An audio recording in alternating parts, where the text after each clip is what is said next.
Krishna Hare Krishna Krishna Krishna Hare Hare Hare Rama जरा एक पल रुकिए और अपने दिमाग में ये तस्वीर बनाइए। अफ्रीका का एक देश जहां हर 10 में से 9 लोग या तो चर्च जाते हैं या मस्जिद, जहां रविवार की सुबह घंटियों की आवाज और दिन में 5 बार अजान, ये सब बिल्कुल नॉर्मल है। और ठीक उसी माहौल में अचानक गली के कोने से आवाज आती है, हरे राम हरे कृष्ण। यहीं पर दिमाग रुक जाता है। सवाल पैदा होता है, क्या ये सच में अफ्रीका है? और अगर है तो ये हो कैसे रहा है? आज का ये वीडियो किसी साधारण धार्मिक कहानी के बारे में नहीं है। ये उस खामोश बदलाव की कहानी है जो बिना शोर किए, बिना तलवार, बिना लालच, एक ऐसे देश की जमीन में जड़ें जमा रहा है जहां हिंदू धर्म का नाम तक नहीं था। और सबसे खतरनाक बात, इसे फैलाने वाले भारतीय नहीं हैं, इसे अपना रहे हैं वहां के लोकल अफ्रीकी लोग, अपने सवालों, अपने अनुभवों और अपनी खोज के साथ। अब यहां एक अनकंफर्टेबल सवाल उठता है, जिस धर्म को सदियों तक सत्ता, डर और सिस्टम के जरिए चलाया गया, उसके बीच एक ऐसा दर्शन लोगों को क्यों खींच रहा है जो उन्हें बस मानने को नहीं बल्कि सोचने को कहता है? क्या ये सिर्फ आस्था है या फिर पहचान की वापसी? और ध्यान रखिए, ये कहानी सिर्फ धर्म पर खत्म नहीं होती। यहीं से जुड़ता है सॉफ्ट पावर, राजनीति और वो ताकतें जो नहीं चाहती कि लोग डर से नहीं, चॉइस से कुछ अपनाएं। अगर आप जानना चाहते हैं कि एक 90% ईसाई मुस्लिम देश में हिंदू दर्शन कैसे अंदर तक उतर रहा है और क्यों कुछ ग्लोबल खिलाड़ी इससे बेचैन हैं, तो ये वीडियो बीच में छोड़ना आपके लिए सबसे बड़ी गलती होगी, क्योंकि जो आगे आने वाला है वो आपकी सोच को असहज भी करेगा और शायद बदल भी दे। चलिए दोस्तों, फटाफट कमेंट करके बताइए आप हमारी ये वीडियो भारत के किस शहर या किस गांव से देख रहे हैं। हम सच में जानना चाहते हैं कि हमारे सनातन परिवार के योद्धा देश के किस किस कोने से हमें देख रहे हैं। तो बिना सोचे बस नीचे लिख डालिए, मैं देख रही हूं आपका शहर गांव से। और हाँ, अगर आप चैनल पर नए आए हैं तो सब्सक्राइब करके दुनिया को यह साबित कर दो कि आज भी सनातन धर्म सिर्फ जिंदा नहीं बल्कि गर्व से खड़ा है। वीडियो को लाइक करना मत भूलना, आपका एक लाइक हमें हजारों लोगों तक पहुंचा देता है। चलिए अब बिना देर किए वीडियो में आगे बढ़ते हैं। सोचिए, अफ्रीका का एक देश जहां हर 10 में से 9 लोग ईसाई या मुस्लिम हैं, जहां चर्च की घंटियां और मस्जिदों की अजान आम बात है। और उसी देश की किसी गली से अचानक आवाज आती है, हरे राम हरे कृष्ण। आप रुक जाते हैं। आपको लगता है, क्या सच में यह अफ्रीका है? अब जरा तस्वीर अपने दिमाग में बनाइए। मंदिरों में आरती हो रही है, लोग धोती कुर्ता पहनकर भजन गा रहे हैं, रामलीला का मंचन हो रहा है, गणेश चतुर्थी की झांकी निकल रही है। और सबसे चौंकाने वाली बात, ये सब करने वाले भारतीय नहीं हैं, ये हैं उसी देश के लोकल अफ्रीकी लोग। अब सवाल उठता है, जिस देश में 90% आबादी ईसाई और मुस्लिम है, वहां हिंदू धर्म इतनी मजबूती से कैसे दिखाई देने लगा? क्या यह किसी सरकार का पॉलिटिकल शो है? क्या यह सिर्फ इंडिया को खुश करने के लिए किया गया सांस्कृतिक ड्रामा है? या फिर इसके पीछे कोई ऐसी कहानी है जिसके बारे में बहुत कम लोग जानते हैं? क्योंकि इतिहास गवाह है, इस्लाम और ईसाई धर्म यहां तलवार, सत्ता और उपनिवेश के साथ आए थे, लेकिन हिंदू धर्म ना तलवार, ना जबरदस्ती, ना पैसे का लालच। फिर भी आज वही धर्म चुपचाप, बिना शोर किए इस देश की जमीन में जड़ें जमा रहा है। तो आखिर ये हो कैसे रहा है और क्यों कुछ ताकतें इससे बेचैन हो रही हैं? अगर आप सच जानना चाहते हैं तो ये वीडियो आपको अंत तक देखनी ही पड़ेगी। अब जरा कैमरा घुमाइए और ध्यान से देखिए।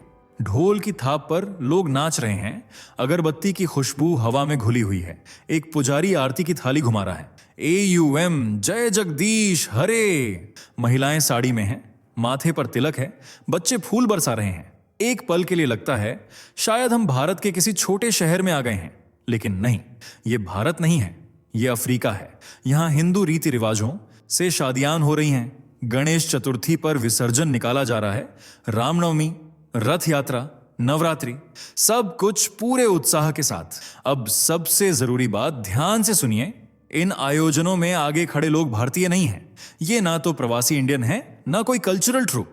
ये हैं लोकल अफ्रीकी लोग, यहीं पैदा हुए, यहीं पले बड़े और यहीं हिंदू धर्म को अपना रहे हैं। जब एक अफ्रीकी युवक संस्कृत मंत्र बोलते हुए आरती करता है या कोई अफ्रीकी महिला पूरी श्रद्धा से दुर्गा माता की पूजा करती है, तो दिमाग एक पल के लिए अटक जाता है। आप सोचते हैं यह सिर्फ देखा नहीं जा सकता, इसे महसूस करना पड़ता है, क्योंकि अब यह सवाल सिर्फ धर्म का नहीं रहा, यह सवाल बन चुका है, आखिर ऐसा क्या है जो लोगों को अंदर से खींच रहा है? और इस सवाल का जवाब कहानी को और भी गहरा बना देता है। अगर आप ये समझना चाहते हैं कि घाना में हिंदू धर्म लोगों को इतना अपना सा क्यों लग रहा है, तो हमें इतिहास की सुई को इस्लाम और ईसाई धर्म से भी पहले घुमाना पड़ेगा, उस समय की तरफ जब घाना में ना चर्च थे ना मस्जिदें, बल्कि थे स्थानीय अफ्रीकी विश्वास। यहाँ की जनजातियां किसी एक किताब या पैगंबर को नहीं बल्कि प्रकृति को पूजती थीं। धरती माँ, नदियां, पेड़, आग, सब कुछ पवित्र माना जाता था। आग को सिर्फ जलाने की चीज नहीं बल्कि शुद्धि का माध्यम माना जाता था। पूर्वजों की आत्माएं, जिन्हें आज हम एंसेस्टर्स कहते हैं, उनसे जुड़ाव माना जाता था। और यह विश्वास था कि मृत्यु अंत नहीं बल्कि एक यात्रा का पड़ाव है, यानी पुनर्जन्म जैसी सोच यहां पहले से मौजूद थी। हर कबीले का अपना एक सेक्रेड एनिमल होता था जिसे नुकसान पहुंचाना पाप माना जाता था। कुछ जनजातियों में गाय को इतना पवित्र माना जाता था कि उसकी हत्या पर सख्त रोक थी। अब जरा सोचिए, धरती माता, अग्नि की पवित्रता, पुनर्जन्म का विचार, पूर्वजों की पूजा और सेक्रेड एनिमल्स, क्या ये सब आपको कहीं जाना पहचाना नहीं लग रहा? यही वजह है कि जब घाना के लोगों ने हिंदू दर्शन के बारे में सुना तो उन्हें वो नया नहीं लगा। उन्हें लगा ये तो वही बातें हैं जो हमारी मिट्टी में कभी से मौजूद थीं। इसलिए हिंदू धर्म यहां बाहर से थोपा हुआ नहीं दिखा बल्कि भूली हुई स्मृति जैसा महसूस हुआ। और शायद यहीं से इस पूरी कहानी की असल शुरुआत होती है। अब यहां एक बहुत अहम सवाल उठता है, अगर घाना की मिट्टी में पहले से स्पिरिचुअल सोच मौजूद थी तो फिर वो धीरे धीरे गायब कैसे हो गई? इसका जवाब हमें इस्लाम और ईसाई धर्म के प्रवेश को समझकर मिलता है। सबसे पहले इस्लाम आया। शुरुआत हुई व्यापार के रास्ते। अरब व्यापारी आए, सोना और नमक खरीदा और साथ में अपना मजहब भी लाए। शुरुआत में बदलाव धीमा था, लेकिन जब असर सीमित रहा तो व्यापार ने धीरे धीरे सत्ता और संघर्ष का रूप ले लिया। कुछ इलाकों में राजाओं ने धर्म बदला तो जनता को भी बदलना पड़ा। कहीं दबाव था, कहीं राजनीतिक मजबूरी। इसके बाद आया ईसाई धर्म, लेकिन इस बार और भी ताकत के साथ। यूरोपियन उपनिवेशवादियों ने सिर्फ जमीन पर कब्जा नहीं किया, उन्होंने दिमाग पर भी कब्जा किया। चर्च, स्कूल, अस्पताल सब एक साथ आए।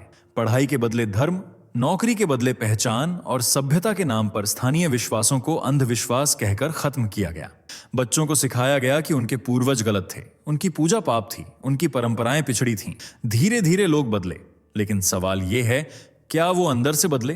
क्योंकि जब धर्म डर, लालच या मजबूरी से अपनाया जाता है तो वो आस्था नहीं बनता, वो आदत बन जाता है। और यही वजह थी कि आजादी के बाद जब ताकत हट गई तो लोगों के भीतर एक खालीपन बचा रह गया। एक ऐसा खालीपन जिसे भरने के लिए लोग फिर से कुछ सच ढूंढने लगे। और यहीं से कहानी एक नया मोड़ लेने वाली थी। जब घाना को आजादी मिली तो देश तो स्वतंत्र हो गया, लेकिन लोगों के भीतर एक अजीब सा खालीपन रह गया। सालों तक जिन धर्मों को सत्ता, स्कूल और सिस्टम के जरिए अपनाया गया था, अब वही धर्म आजादी के बाद सवालों के घेरे में आने लगे। लोग चर्च जा रहे थे, नमाज पढ़ी जा रही थी, लेकिन भीतर कहीं कुछ अधूरा था। खासतौर पर युवा वर्ग और पढ़े लिखे लोग एक सवाल बार बार पूछने लगे, हम जो फॉलो कर रहे हैं क्या हम उसे समझ भी रहे हैं? धर्म निभाया जा रहा था लेकिन अर्थ गायब था। रीति रिवाज थे पर तर्क नहीं था। आस्था थी पर अनुभव नहीं। लोग पूछने लगे, ईश्वर क्या है? आत्मा क्या है? जीवन का उद्देश्य क्या है? और सबसे अहम, मैं कौन हूं? ये सवाल ना तो चर्च में पूरी तरह सुलझते थे ना मस्जिदों में, क्योंकि सवाल पूछने को अक्सर शक समझ लिया जाता था। और यही से एक नई खोज शुरू हुई, ऐसी सोच की खोज जो सवालों से डरती नहीं बल्कि उन्हें समझने की इजाजत देती हो। लोग ऐसे दर्शन की तलाश में थे जो उन्हें बस मानने को ना कहे बल्कि सोचने की आजादी दे। और इसी तलाश में घाना के इतिहास में एक ऐसा व्यक्ति सामने आया जिसने अकेले वो रास्ता चुना जहां जाने की किसी ने कल्पना भी नहीं की थी। और यहीं से कहानी अब एक इंसान के सफर में बदलने वाली है। इस पूरी कहानी की शुरुआत किसी संस्था से नहीं, किसी सरकार से नहीं, बल्कि एक अकेले इंसान से होती है। एक ऐसा इंसान जो एक ईसाई परिवार में पैदा हुआ था, बचपन से चर्च गया, बाइबल पढ़ी, प्रार्थनाएं की, लेकिन जैसे जैसे उम्र बढ़ी वैसे वैसे उसके मन में कुछ सवाल उठने लगे। सवाल जो आसान नहीं थे। ईश्वर कौन है? आत्मा क्या है? और अगर ईश्वर है तो क्या उसे समझा जा सकता है? उसने जवाब ढूंढने शुरू किए, सिर्फ अपने धर्म में नहीं बल्कि दूसरों में भी। उसने इस्लाम पढ़ा, जुडाइज्म समझा, दूसरे दर्शन देखे, लेकिन हर जगह कुछ ना कुछ अधूरा लगता रहा। और फिर एक दिन उसके हाथ लगी कुछ ऐसी किताबें जो भारत से आई थीं, भगवद गीता, उपनिषद, योग दर्शन। जैसे जैसे उसने पढ़ा वैसे वैसे उसकी सोच बदलने लगी। यहाँ सवालों पर रोक नहीं थी, यहाँ तर्क था, यहाँ आत्मा की बात थी, अनुभव की बात थी। उसे लगा शायद यही वो रास्ता है जिसकी मैं तलाश कर रहा था। और यहीं उसने एक बड़ा फैसला लिया। वो अफ्रीका छोड़कर भारत आया। ऋषिकेश पहुंचा, एक आश्रम में रहा, योग सीखा, ध्यान किया, शास्त्र पढ़े सालों तक, और जब वो लौटा तो वही इंसान नहीं था जो गया था। उसने नया नाम लिया, नई पहचान नहीं, नई समझ। अब उसका एक ही उद्देश्य था, जो उसे मिला वो अपने लोगों तक पहुंचाना, बिना जबरदस्ती, बिना लालच, सिर्फ ज्ञान के जरिए। और यहीं से घाना में एक ऐसा अध्याय शुरू हुआ जिसने इतिहास की दिशा बदल दी। जब वो व्यक्ति घाना लौटा तो उसके पास ना कोई सत्ता थी, ना कोई फंडिंग, ना कोई राजनीतिक सपोर्ट। उसके पास था सिर्फ ज्ञान। एक छोटा सा मंदिर बनाया गया, कोई भव्य प्रचार नहीं, कोई जोर जबरदस्ती नहीं, बस एक जगह जहां लोग आ सकें, बैठ सकें और सवाल पूछ सकें। यहां धर्म सिखाया नहीं जाता था, समझाया जाता था। सुबह योग होता था, शाम को ध्यान, बीच में भगवत गीता पर चर्चा। कोई कहता नहीं था ये मानो, बल्कि पूछा जाता था तुम क्या सोचते हो। धीरे धीरे छात्र आने लगे, शिक्षक जुड़ने लगे, ऑफिस में काम करने वाले लोग, डॉक्टर्स, प्रोफेसर्स, सब। किसी को धर्म बदलने के लिए कभी मजबूर नहीं किया गया। लोग आते थे, समझते थे, और अगर दिल से ठीक लगता तभी अपनाते थे। फिर त्योहार आए, दिवाली, रामनवमी, नवरात्रि, कोई कल्चरल शो की तरह नहीं, बल्कि श्रद्धा के साथ। और यही वो लाइन है जो इस पूरी कहानी को बाकी सबसे अलग बनाती है। ना तलवार, ना लालच, ना डर, सिर्फ तर्क, सिर्फ अनुभव, सिर्फ आजादी। यही वजह है कि जो लोग जुड़े वो नाम के हिंदू नहीं बने, वो सोच से हिंदू बने। और जब कोई धर्म इंसान की सोच बदल देता है तो वो अस्थायी नहीं होता। यहीं से घाना में एक शांत लेकिन गहरा बदलाव जड़ें जमाने लगा। और अब इस बदलाव के आंकड़े खुद कहानी कहने वाले हैं। अब तक अगर किसी को यह लग रहा हो कि यह सब बस भावनाओं की बात है, तो अब जरा नंबरों पर नजर डालिए। 1970 के दशक में घाना में हिंदू धर्म का लगभग कोई अस्तित्व नहीं था। गिनती के कुछ दर्जन लोग, इतने कम कि सरकारी रिकॉर्ड में ठीक से दर्ज भी नहीं। 1990 के दशक तक आते आते ये संख्या हजारों में पहुंच चुकी थी। कोई बड़ा आंदोलन नहीं, कोई जबरदस्त प्रचार नहीं, फिर भी लोग जुड़ रहे थे। 2010 के आसपास ये आंकड़ा दसियों हजार पार कर चुका था। और अब आज की बात करें तो घाना में लाखों की संख्या में लोग खुद को हिंदू दर्शन से जुड़ा हुआ मानते हैं। प्रतिशत में देखें तो ये अभी भी छोटा नंबर है, लेकिन ग्रोथ रेट सबसे तेज। सरकारी और अंतर्राष्ट्रीय रिपोर्ट्स के मुताबिक घाना में हिंदू धर्म सबसे तेजी से बढ़ने वाला धर्म बन चुका है। अब जरा सोचिए, जिस धर्म का 50 साल पहले नाम तक नहीं था, वो आज इतनी तेजी से क्यों फैल रहा है? क्योंकि ये फैलाव डर से नहीं आया, ना ही किसी मजबूरी से। ये आया है चॉइस से। और जब लोग सोच समझकर खुद चुनते हैं तो वो सिर्फ एक ट्रेंड नहीं होता, वो एक मूवमेंट बन जाता है। और यहीं से ये कहानी सिर्फ धर्म की नहीं रहती, अब ये जुड़ जाती है शक्ति, प्रभाव और राजनीति से।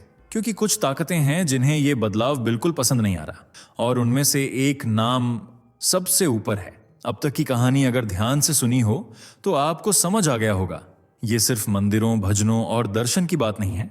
यहां से कहानी शक्ति और प्रभाव की हो जाती है। और यहीं पर एक देश बेचैन हो जाता है, चीन।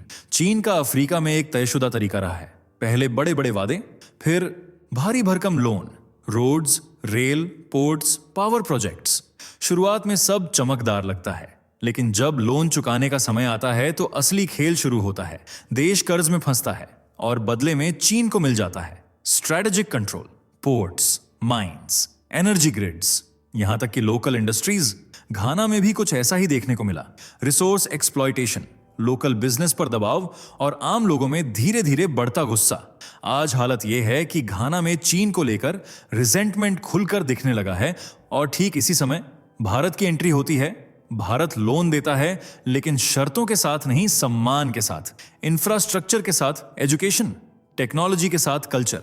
भारत घाना को बायर नहीं, पार्टनर मानता है।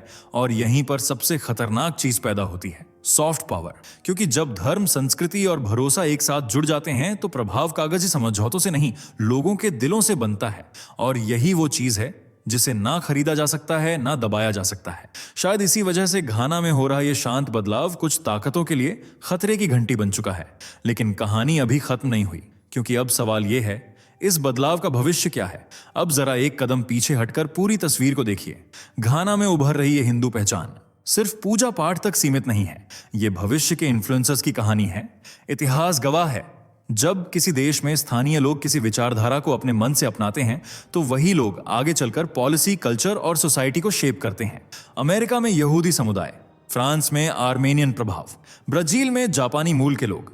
अब सोचिए, अगर घाना में हिंदू दर्शन से जुड़े लोग शिक्षा, प्रशासन, मीडिया और राजनीति में आगे बढ़ते हैं तो इसका असर सिर्फ घाना तक सीमित रहेगा, या फिर ये पूरे अफ्रीका में एक नई स्पिरिचुअल अवेकनिंग की शुरुआत बन सकता है, क्योंकि ये आंदोलन किसी बाहरी ताकत द्वारा नहीं चलाया जा रहा। इसे चला रहे हैं लोकल लोग, अपने सवालों के जवाब खोजते हुए, अपनी पहचान से जुड़ते हुए।